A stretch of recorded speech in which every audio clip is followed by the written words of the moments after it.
So that takes us down to due diligence, which is the last part of the deal life cycle.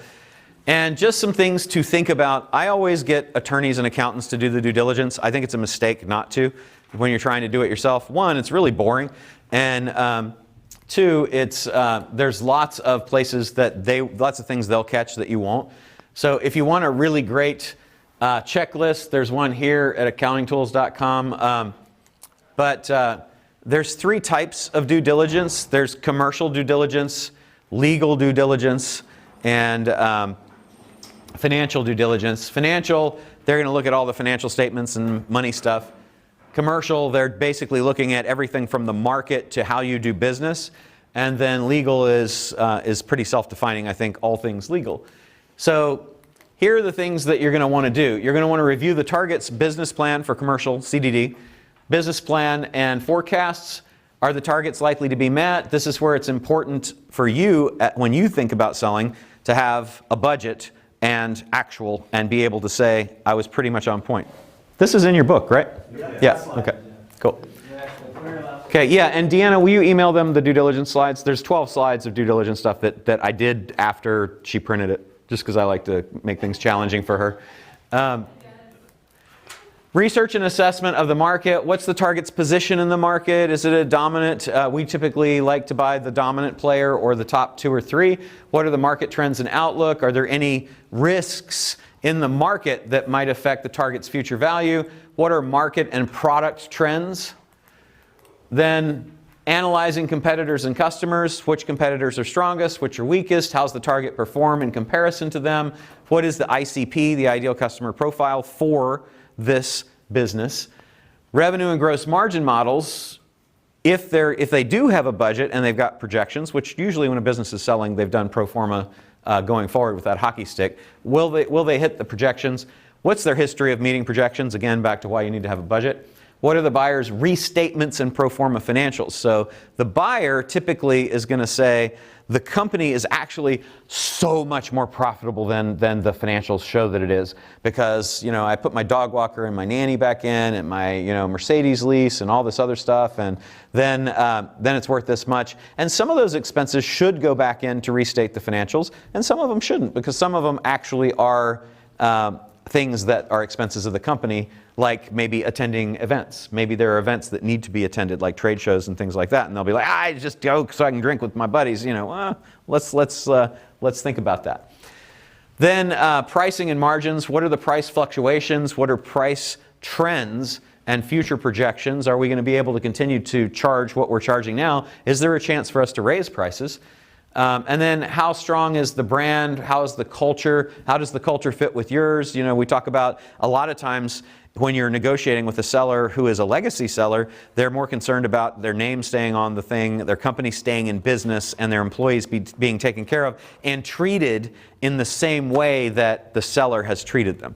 And so that culture can be an important thing. How is the target's customer experience? What's their net promoter score? What's their customer satisfaction scores? That has been a part of every sale that we have done over the last several years. They didn't used to do that, but now they'll go in and actually poll the people, your customers, and say, what's the likelihood that you would recommend this business to a friend? And they'll give you an NPS score, and if it's a low score, that means they know, we'll talk about in a minute, they know that you're not going to grow as fast if you've got a low NPS. So that's something that can be a ding for you on your multiple.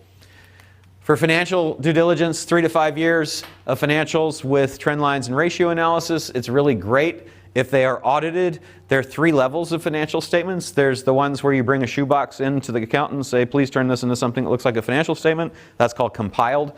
There's reviewed, where the accountants kind of go through and check some things out but aren't really willing to sign on the dotted line to say that the financial statements are accurate. And then there's audited, which says that it's an opinion from the accountants that these financial statements fairly represent the position of the company, and if we're wrong, you can come sue us. It doesn't say that, but you just do that. Income statement, balance sheet, and statement of changes in financial position are the 3 ones that you generally look at, but in addition to that, there is a statement of cash flows. I mentioned that it's really important for you to look at the cash flow of the business in addition to the profitability, because sometimes businesses that look unprofitable have plenty of cash, and sometimes the opposite. So it's good to know. And then look at the cash flow versus the income statement. Restrictions on cash flow. If the company has any loans with banks or third-party lenders, there may be restrictive covenants that say that cash has to stay at a certain level, or the current ratio of the business, the current assets to current liabilities, has to stay at a certain number. So you want to know if that's the case, particularly if you're going to use some of the cash and assets of the company to carve out or pay the seller, because you wouldn't want to do that and then, because the seller probably forgot about the covenants they signed, you wouldn't want to do that and then have the $3 million line of credit that you're counting on disappear the next day. That's not pleasant. Did you have a question, Paul? No. Okay. Adjustment-wise, are there any inappropriate operational to non-operational shifts? So one of the tricks that you might try if you were a less scrupulous seller is you might fire, say, your sales force, which is an operational expense, and hire a consultant, which is generally considered a one-time expense, and then one-time expenses are typically not included on the financial statements when they get restated. So you want to be sure that all of the people who are necessary to the continuing operation of the business are treated as necessary to the continuing operation of the business, and those expenses stay on the financial statements. And there's... Did you experience that by a company? No, I didn't, but I do. Well, what we have done in the past is, like, we've looked at people that we didn't need, that we thought we would need in the future, and said, let's have a consultant for now. So I've been on the other side of it, but not trying to, pull the wool over anybody's eyes, just saying, hey, that's actually not an operational expense. The other thing would be that maybe they are leasing automobiles or equipment or something right now, and so those lease payments are being deducted, and so they go out and buy a bunch of it, a bunch of stuff, and run up debt, which increases profitability because the lease payments have gone away and they expense everything tax-wise on a 179, but the depreciation is less than the actual cost of the rental, so then it's artificially overstating the profitability. These are the dangers of getting a degree in accounting, right? So CapEx versus OpEx analysis, analyzing the capital expenditures versus that, the one-time events that I mentioned. Also, one-time sales to large customers. If there's a one-time event kind of thing, that needs to come out as well. At the intensive we did in Austin, one of the guys said, I'm trying to sell my business, and he showed me the financial statements, and I was like, okay, it looks like you went from 2 million to 3 million to 11 million. I said, was that like real growth, or did you have something? He was like, yeah, well, I had a guy that paid us $1 million a month for 8 months, and then the contract ran out, and they're not coming back. And I was like, okay, that's cool, right? But knowing to look for that, when you see some hockey stick kind of thing, it's like, is it a legit hockey stick, or is it, is it not going to be something that happens again? And if that did happen and that was one customer, because they would be more than 15% of revenue, I would be concerned about that in negotiating. I'd probably disregard it, even if they said it was going to continue. I'd want to see a contract to believe it, which it would be then maybe giving them an earn-out. Then look at public and third-party and internal references. So accountant opinions and comments on the financials you should always read if they are audited, if there are any management letters to accountants, or if there are public filings looking at the MD&A, the management discussion and analysis. Those are all good sources of kind of inside information. Revenue, MRR and AR, the monthly recurring revenue, and an annual amount. You want to look at the churn. You also want to look at a waterfall analysis so that you know by cohort what is the trend of MRR churn, right? So what is the trend of growth and what is the trend of churn by cohort, and cohort just means like by month, let's say, right? Okay. And then accounts receivable aging. As accounts receivable get older, they become more difficult to collect. So if you see, this is another trick when you're selling, is that you ease the credit terms with which your customers can buy. So that gooses your sales, but then your collectability on your sales is going to be less likely to be realized. So you want to be careful about that. If you see a big jump in accounts receivable, then I would ask them, what happened with your credit terms? Have you made any changes? And then I'd have them put a rep and warranty in if you can't get that information.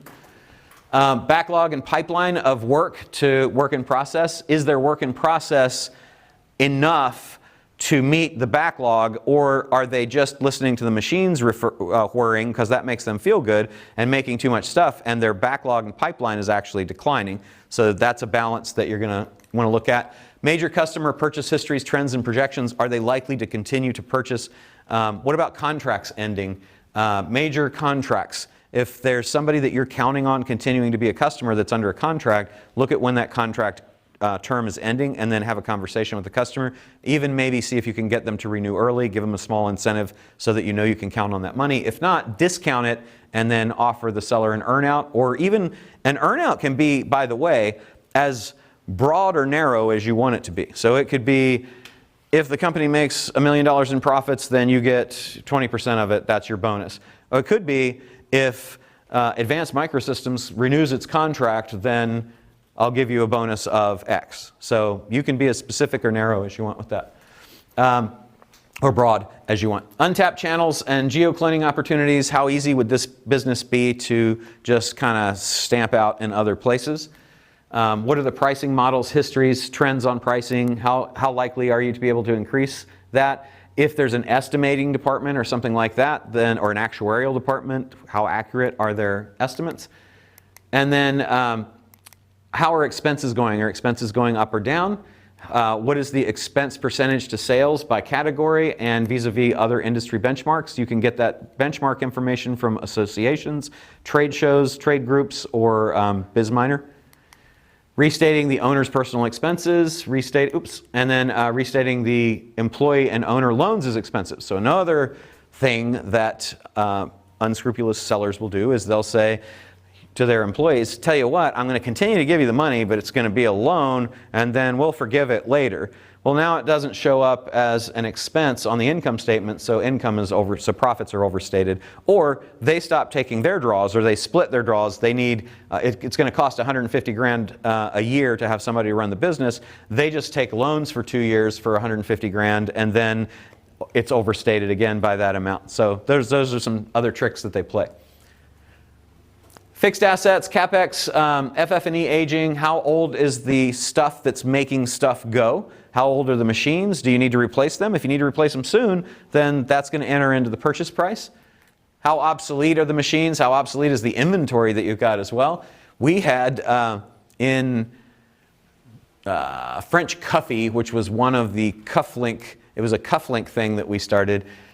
We bought 150,000 cufflinks that we couldn't sell. And two years went by while we decided if we were going to sell those cufflinks, and then we went into the warehouse and they had all rusted. So you want to inspect your inventory and things and see if there's anything that's obsolete, right? Or decayed, yeah. Yes. Or any ingredients with expiration dates. Right. The bath bombs have an ingredient that breaks down after a year. Absolutely. Yeah, absolutely. Book value to fair market value comparison. So this is where you can sometimes find hidden treasure, because accountants record things historically. They don't generally go in and revalue them even though they appreciate. So any appreciating assets like real estate might be dramatically undervalued and carried on the balance sheet at nothing. They might be fully depreciated down to nothing. There's absolutely, I promise you, in any appreciable asset that is on a balance sheet is worth more than it shows on the balance sheet. So it's a good place to look and see. Maybe there's something that you can go in. And this actually happens at big deals too. I know there was a company that was for sale. It was a diversified company. They had an office building in Hong Kong that was worth like $300 million that had been fully depreciated, and it wasn't included on the asset, and they bought it based on the stock price of the company. They bought all the stock in the company and picked up that building for free, sold that building, and made a couple $100 million bucks. So that's something to look for as a potential opportunity. It's great when you find it. My wife actually found she was helping somebody move, and this was actually maybe 15 years ago. She was helping these people move, and she's a painter. She loves art, and they were getting rid of stuff, and there was a painting that they were giving away to Goodwill, and she said, I really like that. Is there any way that I could have it? And they said, yeah, sure, here you go. So she got it, and we had it. It was kind of like dirty, like from age, and we had it in our house for about 8 years, and we finally decided that we were going to get it cleaned, so that because it was really cool. It was just dirty, And so we got it cleaned. And if you haven't ever watched the process, by the way, of them cleaning a painting, it's amazing. They somehow, there's magic dust that they put on it. And looking at like one half clean versus not, it's crazy. But it was by a guy named Kleisch, and Kleisch turned out to be a painter in Laguna, and the painting's worth about $1 million. What? Is that crazy? Whoa. I mean, like, and I'm like, I always wanted, you stole my thing that I wanted to happen to me. That's not fair. So inspection, utilization, and maintenance, you want to check all that stuff out. I mentioned liabilities, look at their accounts payable. Is there any related party debt? Related party debt is usually really easy to make go away. You can just have them talk to Uncle Joe and say, hey, you know, how about we take that off the balance sheet, or I pay you that separately if you're negotiating. Are there any assets that have been pledged? Are there unrecorded liabilities or leases? And what kinds of taxes? Income, payroll, sales tax, other taxes. Controversies, are there any? You'd want to kind of look at past lawsuits and mediations and disputes. Is there anything that's threatened or pending? That's usually a rep and warranty that's in your document that says nothing like that's happening. And then just a list of all the entities and their status, being sure they're up to date, corporate minutes, that kind of stuff. Look at any contracts that they've got, HR and employment, intellectual property. Grant will tell you, when I think he's here, will tell you about the patents. Huh? Okay, patents, trademark, copyrights, that kind of stuff. It's all legal stuff. I mean, it's really not important at all. I mean, since Grant's here and it's just, don't worry about that stuff. It'll all work out. Thoughts on due diligence. Move fast. Don't let due diligence slow you down. Use an SPV. I will tell you with, let me go just put them all up there. With due diligence, since you're buying with an SPV, and I'll let Grant, when he gets up after lunch, tell you the importance of it. But if you're buying with an SPV and you're ready to go, sometimes you can close a deal faster by closing before you do all of the extensive due diligence. So just do the things that absolutely need to be done and then go ahead and close, because you're buying the company with the company's assets anyway. And so as long as there's no liability that come back to bite you, you get that out of the way, you can close and then do the rest of the due diligence after. But you've got your deal done. Use an SPV so that you separate everything. We talked about that. Include a breakup clause in the event something bad happens. And be sure to complete your due diligence after the acquisition and use an attorney or good accountant to do that.